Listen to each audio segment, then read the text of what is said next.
तो दोस्तों ये जो है कि ये आपका ग्रुप डी एग्ज़ाम के बूस्टर वीडियो है और इसमें हम शामिल किए हैं जितने भी एग्ज़ाम से रिलेटेड पूछे गए आपका ग्रुप डी और एनटीपीसी में लगभग 40% क्वेश्चन जो है पिछले रेलवे के एग्ज़ाम से उठाया गया है। अगर बात करेंगे 60% दोस्तों, तो 60% जो क्वेश्चन है दोस्तों इनमें अदर एग्ज़ाम और बुक से उठाया गया है, जो कि आपके लिए बहुत ही इंपॉर्टेंट है। और देखिए दोस्तों ये ऐसे सेलेक्टेड क्वेश्चन है जो कि एग्जाम में बार बार रिपीट होते हैं दोस्तों। साइंस जीके जीएस का ये मिश्रण है दोस्तों, करंट अफेयर्स भी शामिल है दोस्तों। तो चलते हैं पहला क्वेश्चन पर। क्वेश्चन में आपसे पूछा जा रहा है ब्रिटिश का ग्रीष्मकालीन राजधानी कहाँ थी, यही आपसे पूछा जा रहा है। 4 ऑप्शन है ऊटी, शिमला, डलहौजी, दार्जिलिंग। तो जो शिमला है, शिमला क्या था, ब्रिटिश काल का जो है ग्रीष्मकालीन राजधानी थी। ऑप्शन यहाँ पे बी करेक्ट है। नेक्स्ट क्वेश्चन पर चलते हैं। इसमें पूछा जा रहा है आपसे गति का दूसरा समीकरण स्थिति और किसके बीच संबंध दर्शाता है। एक तो स्थिति है ही गति में, दूसरा जो है क्या होना चाहिए दूसरा गति के नियम से। 4 ऑप्शन है वेग, समय, संवेग, विस्थापन। तो दूसरा अगर संबंध किसके बीच दर्शाता है तो स्थिति और समय के बीच संबंध दर्शाता है दूसरा समीकरण, गति का समीकरण। तो ऑप्शन यहाँ पे बी सही है। चलते हैं नेक्स्ट क्वेश्चन पर दोस्तों। नेक्स्ट क्वेश्चन है दोस्तों विद्युत धारा का अंतर्राष्ट्रीय इकाई क्या है या क्या होती है, आपसे पूछा जा रहा है। 4 ऑप्शन है आपके सामने, ओम, वोल्ट, एम्पियर, ओम मीटर। इसका जो राइट आंसर है दोस्तों विद्युत धारा का अंतर्राष्ट्रीय इकाई या इकाई कहे तो ये एम्पियर होता है, जो कि ऑप्शन आपका सी सही है। नेक्स्ट क्वेश्चन पर चलते हैं दोस्तों। 4 नंबर क्वेश्चन में आपसे पूछा जा रहा है कि भारत का कौन सा राज्य रबर का अग्रणीय उत्पादक है या सबसे ज़्यादा उत्पादक करता है। इस क्वेश्चन को इस तरह से भी पूछ सकता है। 4 ऑप्शन आपके सामने दिया हुआ है, केरल, तेलंगाना, तमिलनाडु, हिमाचल प्रदेश। तो इसका जो राइट आंसर है केरल जो भारत का राज्य है यहाँ पर सबसे ज़्यादा रबर उत्पादक होता है और पहला स्थान भी रखता है इंडिया में। तो दोस्तों चलते हैं नेक्स्ट क्वेश्चन पर। तो इसका जो आंसर ऑप्शन सही हो जाएगा, ए हो जाएगा। चलते हैं नेक्स्ट क्वेश्चन पर। 5 नंबर क्वेश्चन में आपसे पूछा जा रहा है कि धनात्मक त्वरण का क्या अर्थ होता है।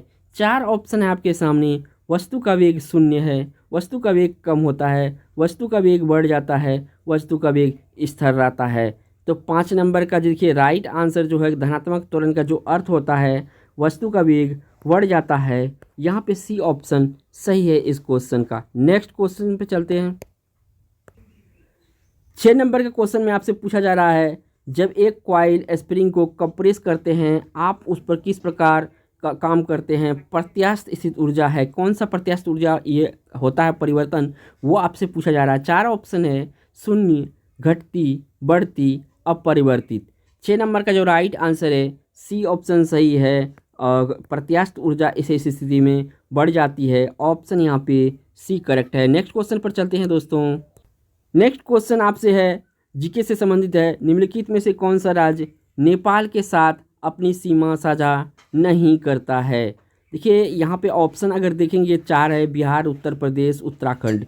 बिहार भी करता है, उत्तर प्रदेश भी करता है, उत्तराखंड और हिमाचल प्रदेश की बात करेंगे तो नहीं करता है नेपाल के साथ सीमा साझा। तो इसका जो राइट आंसर होगा 7 का डी ऑप्शन सही है। चलते हैं नेक्स्ट क्वेश्चन पर। नेक्स्ट क्वेश्चन दोस्तों आपसे पूछा जा रहा है निम्नलिखित में से कौन सा ध्वनि तरंग की विशेषता नहीं है, यानी ध्वनि तरंग में ये मौजूद नहीं होता है। ये आपसे पूछा जा रहा है। 4 ऑप्शन गति, आयाम, घनत्व, समय, अवधि और आवृत्ति। तो देखिए ये जो घनत्व होता है ये ध्वनि तरंग की विशेषता नहीं होता है। तो सी ऑप्शन यहाँ पर सही है। नेक्स्ट क्वेश्चन है दोस्तों विद्युत चालकता के आधार पर निम्नलिखित विकल्पों को विषम चुने। अगर यहाँ ध्यान से देखेंगे तो रबड़ है, कॉपर है, ग्रेफाइट है, मानव शरीर है। तो मानव शरीर भी करता है, ग्रेफाइट भी हल्का हल्का करता है, कॉपर तो अत्यधिक मात्रा में जो है कि विद्युत की चालकता प्रदान करता है। रबड़ की बात करेंगे तो रबड़ नहीं करता है। यहाँ पे ए ऑप्शन सही है।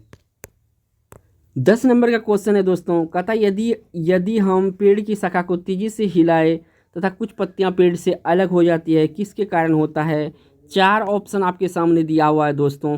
अगर बात करेंगे ऑप्शन का वेग है, आवेग है, मुक्त पतन है, जड़त्व है। तो ये ऐसा जो होता है ये जड़त्व के कारण से होता है। तो यहाँ पे डी ऑप्शन सही है। चलते हैं नेक्स्ट क्वेश्चन पर। 11 नंबर क्वेश्चन आपसे पूछा जा रहा है कि साहित्य अकादमी का मुख्यालय भारत के किस शहर में स्थित है। इन शहरों में 4 ऑप्शन है, नागपुर, बेंगलुरु, वाराणसी, नई दिल्ली। जो साहित्य अकादमी का मुख्यालय यानी हेडक्वार्टर है ये आपका नई दिल्ली में स्थित है। तो इस क्वेश्चन का राइट आंसर डी हो जाएगा। 12 नंबर क्वेश्चन में आपसे पूछा जा रहा है कि धातु अपनी वास्तविक स्थिति में डैश में विद्यमान होती है, किस में विद्यमान होती है। मुक्त स्थिति में, गैर धातु के साथ मिश्रण के रूप में, अन्य धातु के साथ मिश्रण के रूप में, कंपाउंड के साथ मिश्रण के रूप में। तो 12 का जो राइट आंसर है ये मुक्त स्थिति में होता है, अपनी वास्तविक स्थिति में। तो इस क्वेश्चन का जो राइट आंसर हो जाएगा ए ऑप्शन हो जाएगा। नेक्स्ट क्वेश्चन पर चलते हैं। 13 नंबर क्वेश्चन में दोस्तों पूछा जा रहा है निम्न में कौन एक परमाणुक है। एक परमाणुक है गंधक, आर्गन, हाइड्रोजन, ऑक्सीजन। 13 का जो राइट आंसर है ये जो आर्गन होता है एक परमाणुक होता है जो कि एक निष्क्रिय गैस भी होता है। तो ऑप्शन यहाँ पे इस क्वेश्चन का बी सही है दोस्तों। नेक्स्ट क्वेश्चन पर चलते हैं दोस्तों। नेक्स्ट क्वेश्चन दोस्तों, पौधों में साइटोकाइनिन होता है। पौधों में जो साइटोकाइनिन होता है वो पूछा जाता है आपसे। वृद्धि में बाधा डालता है, कोशिका विभाजन में सहायक, तने की वृद्धि में सहायक, कोशिका लंबरूप पनपने में को प्रेरित करता है। साइटोकाइनिन के बारे में पूछा जा रहा है जो कि एक हार्मोन होता है। 14 का जो राइट ऑप्शन है बी ऑप्शन है, कोशिका विभाजन में ये मदद होता है। तो इस क्वेश्चन का राइट आंसर बी हो जाएगा। जो नेक्स्ट क्वेश्चन 15 नंबर का है आपसे पूछा जा रहा है निम्नलिखित में से कौन सा पूर्ण प्रवाल यानी मोलस्का संघ से संबंधित है। ये पूछा जा रहा है। 4 ऑप्शन है आपके सामने, घोंगा, कैटन, एंटीडोन, ऑक्टोपस। तो 15 का जो राइट आंसर है ये आपका सी ऑप्शन सही है। एंटीडोन जो होता है मोलस्का संघ से संबंधित होता है। इस क्वेश्चन का राइट आंसर सी ऑप्शन होगा। नेक्स्ट क्वेश्चन 16 नंबर का है सल्फर डाइऑक्साइड यानी SO2 का अपेक्षित द्रव्यमान क्या है या क्या होता है। ये आपसे पूछा जा रहा है। 4 ऑप्शन के सामने 6.4 U, 65 U, 64 U या 6.5 U। तो इसका जो राइट आंसर है 16 नंबर का सी ऑप्शन सही है। 64 U होता है ये आपका सल्फर डाइऑक्साइड का। नेक्स्ट क्वेश्चन पर चलते हैं। 17 नंबर के क्वेश्चन में दोस्तों पूछा जा रहा है कि प्रजनन संबंधी भाग फूल में स्थित होते हैं। कौन सा भाग है इनमें से, ब्रायोफाइटा, थेलोफाइटा, टेरिडोफाइटा या एंजियोस्पर्म। तो इसका जो राइट आंसर होगा 17 का एंजियोस्पर्म होता है। तो इस क्वेश्चन का राइट आंसर डी हो जाएगा। नेक्स्ट क्वेश्चन है दोस्तों, निम्नलिखित में से कौन सी एक क्षारीय पार्थिव धातु नहीं है। क्षारीय पार्थिव धातु जो है नहीं है ये पूछा जा रहा है। 4 ऑप्शन है, बेरियम, सोडियम, कैल्शियम, मैग्नीशियम। 18 का जो राइट आंसर है बी ऑप्शन सही है। इनमें बी सोडियम जो होता है क्षारीय पार्थिव धातु नहीं होता है, बाकी तीनों होता है। तो इस क्वेश्चन का राइट आंसर बी हो जाएगा। नेक्स्ट क्वेश्चन 19 नंबर में जो पूछा जा रहा है सोडा एसिड अग्निशामक यंत्रों में उपयोग किया जाने वाला कौन है। तो यहाँ पे अगर हम बात करेंगे 4 ऑप्शन है, sodium carbonate, sodium hydroxide, calcium oxychloride, sodium hydrogen carbonate. तो इसका जो राइट आंसर है 19 का ये आपका डी ऑप्शन सही है। सोडा एसिड अग्निशमक में उपयोग जो किया जाता है सोडियम हाइड्रोजन कार्बोनेट इस्तेमाल किया जाता है। तो इस क्वेश्चन का राइट आंसर डी है। तो दोस्तों 20 नंबर क्वेश्चन में जो पूछा जा रहा है एक बागानी फसल है, इनमें से कौन सा बागानी फसल है। आई होप कि बहुत इजी क्वेश्चन है। 4 ऑप्शन है, गेहूं है, चाय है, चावल है, मूंगफली है। चाय जो होता है एक बागानी फसल होता है दोस्तों, और इसको नकदी फसल में भी काउंट किया जाता है। तो इसको बी ऑप्शन करेक्ट हो जाएगा दोस्तों। चलते हैं नेक्स्ट क्वेश्चन पर दोस्तों। नेक्स्ट क्वेश्चन है दोस्तों 21 नंबर में आपसे पूछा जा रहा है ये पुंकेसर के भाग है। इनमें 4 ऑप्शन है, इनमें से कौन सा पुंकेसर के भाग है ये आपसे पूछा जा रहा है। परागकोश और वर्तिका, परागकोश और अंडाशय, परागकोश और तंतु, परागकोश और वर्तिक्राग। तो इसका जो राइट आंसर है सी ऑप्शन सही है। परागकोश और पतंतु जो होता है ये पुंकेसर का भाग होता है। तो इस क्वेश्चन का राइट आंसर सी ऑप्शन होगा। नेक्स्ट क्वेश्चन ये रहा आपके स्क्रीन पर। आपसे पूछा जा रहा है ऑक्सीजन की उपस्थिति में अयस्क को गर्म करने की प्रक्रिया क्या कहलाता है, ये आपको बताना है। ऑक्सीजन की उपस्थिति में पूछ रहा है तो आप ध्यान से आंसर दीजिएगा। इसका जो 4 ऑप्शन है भंजन है, निस्तापन है, संक्षारण है, निष्कर्षण है। तो 22 का जो राइट आंसर है, भंजन जो होता है ना, ये ऑक्सीजन की उपस्थिति में इसको गर्म करने पर इसको भंजन कहा जाता है, इस विधि को। तो यहाँ पे राइट आंसर आपका ए ऑप्शन होगा। नेक्स्ट क्वेश्चन पर चलते हैं दोस्तों। नेक्स्ट क्वेश्चन में आपसे पूछा जा रहा है कि निम्न में से किसका घनत्व जल के घनत्व से अधिक होता है। इनमें से पूछा रहा है, 4 ऑप्शन है, बर्फ है, कॉर्क है, थर्मोकोल है, लोहे की कील।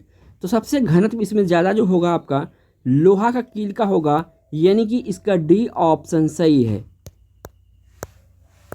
4 नंबर को जो क्वेश्चन आपसे पूछा जा रहा है कि वर्ग 3 आवर्त 6 के लेंथेनम के साथ स्थित तत्वों को कहा जाता है, क्या कहा जाता है आवर्त सारणी से, ये क्वेश्चन है। 4 ऑप्शन है आपके सामने, हाइड्रोजन, एंटीनोइड, लेथेनोइड, संक्रमण तत्व। तो ये जो आपका सी ऑप्शन है, लेंथेनोइड होता है, लेंथेनम 7 तत्वों को कहा जाता है, और उसके बाद ये ऑप्शन आपका सी सही है यहाँ पर। ये नेक्स्ट क्वेश्चन आपसे पूछा जा रहा है 25 नंबर का है, निम्न में से कौन सा एक पशु उत्तक नहीं है, यानी कि इनमें से एक पशु उत्तक नहीं है। 4 ऑप्शन है, पेशी उत्तक, उपकला उत्तक, तंत्रिका उत्तक, संयोजी उत्तक। तो इसका जो राइट आंसर है दोस्तों, जो आपका तंत्रिका उत्तक होता है, तंत्रिका उत्तक की अगर हम बात करते हैं तो ये पशु उत्तक नहीं है, ये मानव उत्तक है। ठीक है, ऑप्शन यहाँ पे सी सही है। नेक्स्ट क्वेश्चन 26 नंबर का। नेक्स्ट क्वेश्चन में आपसे पूछा जा रहा है कि तने या जड़ का घेरा डैश के कारण से बढ़ता है, किसके कारण से बढ़ता है, ये आपसे पूछा जा रहा है। केलरी विभोज्योतक, पार्श्व विभोज्योतक, मध्य स्थित विभोज्योतक, शीर्ष स्थित विभोज्योतक। तो इसका जो राइट आंसर है 26 का, ये पार्श्व विभोज्योतक होता है, जो कि बी ऑप्शन यहाँ पे करेक्ट है।